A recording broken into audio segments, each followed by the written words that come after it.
세월호 참사 당일 박근혜 정부는 YTN 보도를 통해 처음 참사 소식을 접했고 그 시각은 오전 9시 19분이라고 주장해왔습니다. 하지만 사회적 참사 특별조사위원회 조사 결과 청와대는 오전 9시 19분보다 10분 전쯤 참사 사실을 알고 있었던 것으로 드러났습니다. 김우준 기자입니다. 2014년 7월 10일 국회에서 열린 세월호 국정조사. 당시 김기춘 청와대 비서실장은 YTN을 통해 처음 세월호 참사 소식을 접했다고 말합니다. 그 시각은 오전 9시 19분.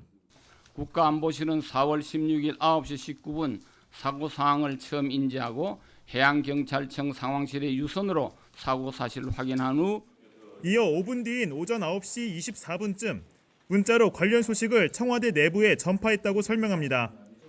김 전 실장 발언은 당시 청와대 국가안보실에서 작성한 업무보고에서도 고스란히 적혀 있습니다. 하지만 세월호 참사 특별조사위원회 조사 결과 이 같은 청와대 주장은 대부분 거짓으로 드러났습니다. 2014년 4월 16일 청와대 위기관리센터에서 김기춘 비서실장 포함 청와대 관계자 153명에게 전송한 문자입니다. 전남 진도 인근 해상 474명 탑승 여객선 세월호 해경 확인이라고 적혀 있습니다. 전송 시간은 오전 9시 19분. YTN 뉴스를 통해 처음 참사를 인지했다고 밝힌 시각에 이미 내용을 파악한 뒤 문자까지 보낸 겁니다.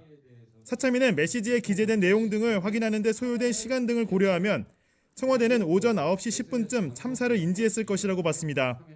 근무자 진술에 의하면 세월호 상황을 인지하고 약 10분 이내에 세월호 동보 문자를 발송한 것으로 기억합니다. 이렇게 진술을 했습니다.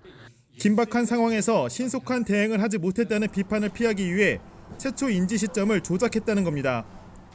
조치 사항에 대한 과정을 허위로 작성하였고 304명의 죽음이라는 엄청난 피해에 책임지기보다는 회피하기에 급급했으며 사참위는 참사 인지 경위와 시각을 허위로 기재한 혐의 등으로 김기춘 전 실장과 김규현 전 국가안보실 1차장 등 4명에 대해 검찰 수사를 요청했습니다. YTN 김우준입니다.